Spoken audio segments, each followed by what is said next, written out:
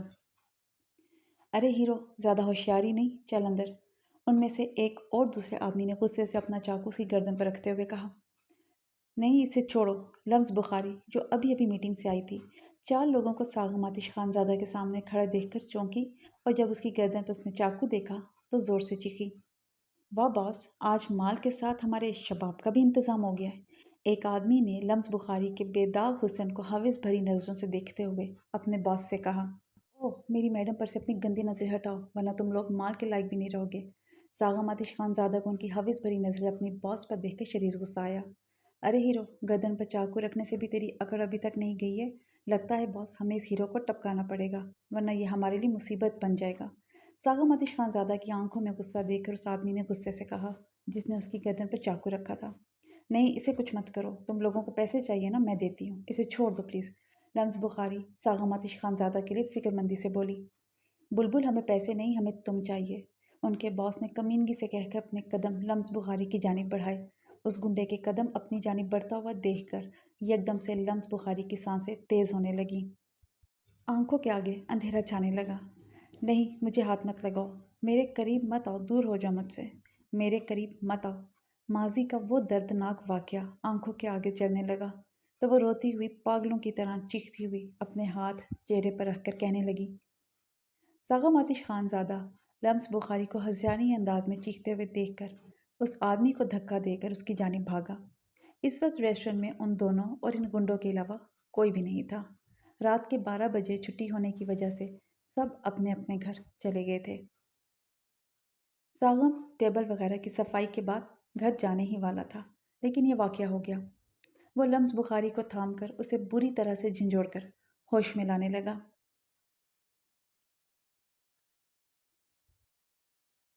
Please مجھے بچا لو۔ لمز اپنے سامنے اس مرد کو دیکھ کر خود کو پرسکون محسوس کر کے اس کے مضبوط سینے سے لگ کر خاموش ہو گئی تھی۔ وہ آج پہلی بار ایک مرد کے سینے پر سر رکھ کر اس کی قربت میں پرسکون ہوئی تھی، اور مرد وہ تھا جس نے اس کے ریسٹورنٹ میں آ کر پہلے دن ہی اس کے دل میں جگہ بنا لی تھی۔ میڈم، میں آپ کو کچھ بھی نہیں ہونے دوں گا، آپ فکر مت کریں۔ ساغم آتش خان زادہ نعمت کے علاوہ کسی اور لڑکی کے سینے سے لگنے پر ڈر کر اسے خود سے دور ہٹاتا ہوا اسے دلاسا دینے لگا۔ ٹھا ٹھا، وہ اسے دلاسا دے رہا تھا کہ اپنی پشت پہ تکلیف محسوس کر کے وہ بری طرح سے کرا کر نیچے جھکا۔ ان کو اس طرح دیکھ کر گنڈوں کے باس نے ساغم پر پیچھے سے گولی چلا دی تھی۔ نہیں، یہ نہیں ہو سکتا، پلیز مجھ سے دور مت ہونا، پلیز مجھے چھوڑ کر مت جانا۔ گولی چلنے کی آواز پر لمز بخاری ہوش میں آئی تھی اور اسے نیچے جھکتا ہوا دیکھ کر روتی ہوئی آگے بڑھی اور اسے تھام کر روتی ہوئی بولنے لگی۔ ساغم آتش خان زادہ کو 3 گولیاں مارنے کی وجہ سے وہ چاروں گنڈے ڈر کر وہاں سے بھاگ نکلے تھے۔ اب اس وقت لمز کی چیخیں پورے ماحول کو خوفناک بنا رہی تھیں۔ دوسری طرف نعمت کو اپنے دل پر اچانک سے درد محسوس ہوا تو وہ اس تکلیف کے مارے اپنے روم سے اس تکلیف کے باعث لرزتے قدموں سے باہر نکلی۔ وہ باہر آ کر اپنے سینے کو بری طرح سے مسلنے لگی۔ ایک دم سے اس کی نیلگوں آنکھوں سے آنسو بہنا شروع ہو گئے وہ اپنا دوسرا ہاتھ اپنی آنکھوں پر رکھ کر آنسو انگلی میں چن کر نیچے کر کے حیرت سے اپنے آنسو دیکھنے لگی۔ اچانک سے اس کا دماغ اسے کچھ غلط، بہت بھیانک ہونے کا سگنل دینے لگا۔ لمس ریسٹورنٹ کے ریسیپشن بوائے کو ریسٹورنٹ میں بلا کر اس کی مدد سے ساغم کو ہاسپٹل لے کر گئی تھی۔ ہاسپٹل میں پہنچ کر ساغم کو اندر آپریشن روم میں لے گئے تھے۔ پشت پر 3 گولیاں لگنے کی وجہ سے، بہت زیادہ خون بہنے کی وجہ سے وہ بے ہوش ہو چکا تھا۔